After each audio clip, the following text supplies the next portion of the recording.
The 8th of April, 1945, about 5 miles northwest of the city of Weimar, Nazi Germany. Buchenwald camp prisoners, using a secret shortwave transmitter and small generator, send the Morse code message, "To the Allies, to the army of General Patton. This is the Buchenwald concentration camp. SOS, we request help. They want to evacuate us. The SS want to destroy us." 3 minutes after the transmission, the desperate prisoners receive the message, "Hold out, rushing to your aid, staff of 3rd Army." 3 days later, on the 11th of April, the US 6th Armored Division liberates Buchenwald and finds more than 21,000 survivors who are weak and emaciated. After General Patton tours the camp, he orders the mayor of the nearby city of Weimar to bring 1,000 citizens to Buchenwald to be shown the crematorium and other evidence of Nazi atrocities.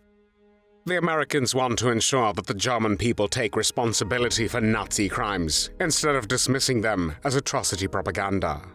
Many of them cry, and some even faint after seeing the dead bodies, starved survivors behind barbed wire fences, as well as a table displaying paintings on human skins, various parts of the human body preserved in alcohol, and 2 heads which were shrunk to 1/5 of their normal size. One of the most infamous perpetrators of the criminal Nazi regime responsible for these atrocities is Max Schobert. Max Johann Markus Schobert was born on the 25th of December 1904 in Würzburg, then part of the German Empire. Schobert was a mechanic by profession, and between 1925 and 1927 he attended the School of Mechanical Engineering in Würzburg. In 1932 he joined the Nazi Party, and in the same year he became a member of the SS. On the 30th of January 1933, Adolf Hitler was appointed Chancellor of Germany by President Paul von Hindenburg. In March 1933, less than 2 months after Hitler became the Chancellor, the first concentration camp, Dachau, was established. During the first year, the camp had a capacity of 5,000 prisoners. Initially, the internees were primarily German communists, social democrats, trade unionists, and other political opponents of the Nazi regime. However, over time, other groups were also interned at Dachau, such as Jehovah's Witnesses, Roma and Sinti people, homosexuals, repeat criminal offenders, as well as so-called asocials, whom the regime incarcerated because they could not or would not find gainful employment. During the early years, relatively few Jews were interned in Dachau, and then usually only because they belonged to one of the above groups or had completed prison sentences after being convicted of violating the 1935 Nuremberg laws, which put Nazi ideas about race into law. From 1934 to 1938, Schobert became assigned to the SS-Totenkopfverbände, or Death's Head units at Dachau concentration camp. The Death's Head units were an independent unit within the SS responsible for administering the Nazi concentration and extermination camps throughout Germany and later in occupied Europe. While at Dachau, Schobert served as a block leader and also held a leadership position overseeing the storage and management of prisoners' confiscated personal belongings. In 1938, he was transferred to Flossenbürg concentration camp near the border of Czechoslovakia, where he supervised the construction of barracks for prisoners. In addition to the dreadful conditions, in Flossenbürg the Germans created such harsh living conditions for the prisoners that they often committed suicide. The camp's Nazi personnel would often carry out executions, punish the prisoners with whipping, and order long and extremely tiring roll calls. The Second World War started on the 1st of September 1939 when Germany invaded Poland. In January 1940, Schobert was deployed to the Buchenwald concentration camp, which was one of the largest concentration camps established within German borders. The camp became operational in July 1937, and most of the early inmates at Buchenwald were political prisoners, people who had been arrested for some form of political opposition to the Nazi regime. In addition to the political prisoners and Jews, Buchenwald prisoners also included repeat offenders, Jehovah's Witnesses, Roma and Sinti people, and German military deserters. Prisoners lived in the Buchenwald main camp, which was surrounded by an electrified barbed wire fence, watchtowers, and a chain of sentries outfitted with machine guns. Max Schobert was a cruel and ambitious man, and when Hermann Pister became the new commandant of Buchenwald in January 1942, replacing Karl Otto Koch, Schobert became his deputy. In the camp, Schobert was known for his brutal treatment of the prisoners, often beating and torturing them without reason. On one occasion, he saw a group of 5 or 6 Jewish prisoners marching too slowly. He grabbed an iron bar and started beating them until they lay motionless on the ground. On another occasion, he strangled a Jewish inmate for about a minute without any reason, and then threw him to the ground.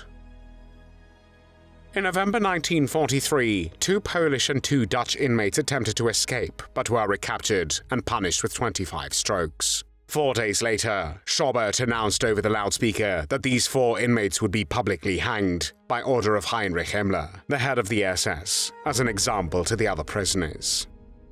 Schobert excessively prolonged roll calls, particularly in the evenings. This typically involved prisoners having to stand for extended periods, often in harsh weather conditions, which led to increased physical and psychological suffering.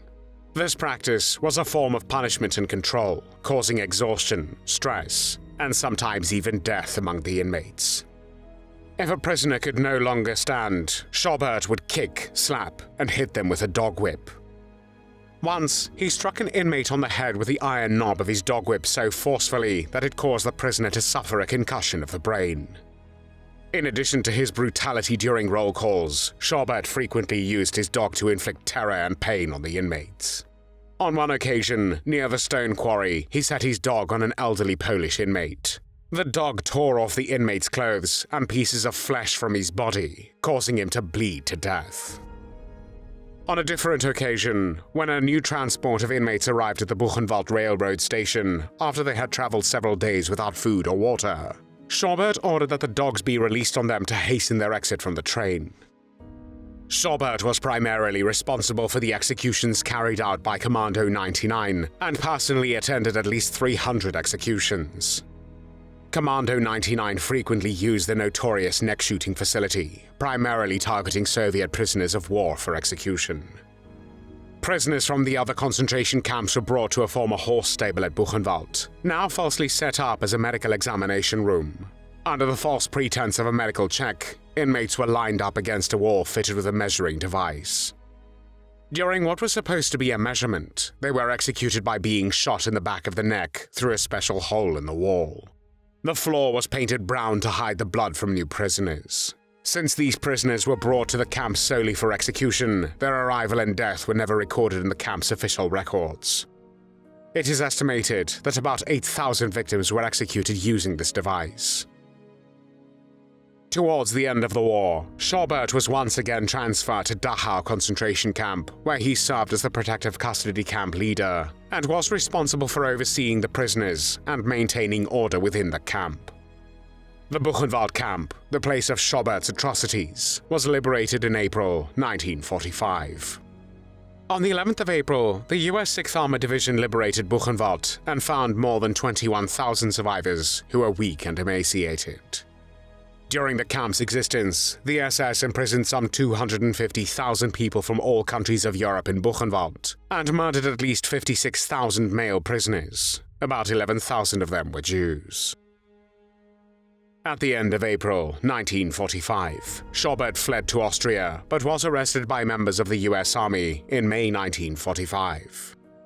Max Schobert with 30 other defendants was then tried at the Buchenwald Trial, which began on the 11th of April 1947 in the internment camp of Dachau, where the former Dachau concentration camp had been located, until late April 1945. Schobert, who was accused of mistreating and killing Allied prisoners, claimed that he had only beaten inmates when they were stealing food, and that those inmates never died as a result of these beatings.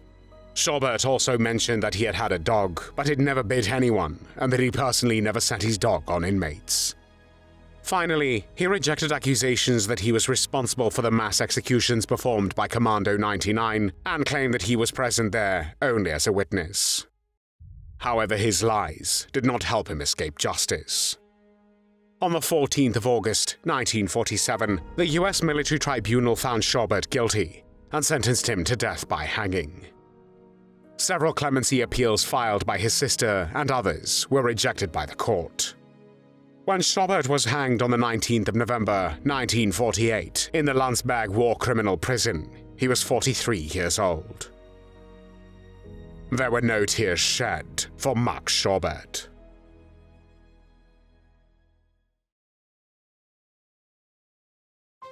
Thanks for watching the World History Channel. Be sure to like and subscribe, and click the bell notification icon so you don't miss our next episodes. We thank you, and we'll see you next time on the channel.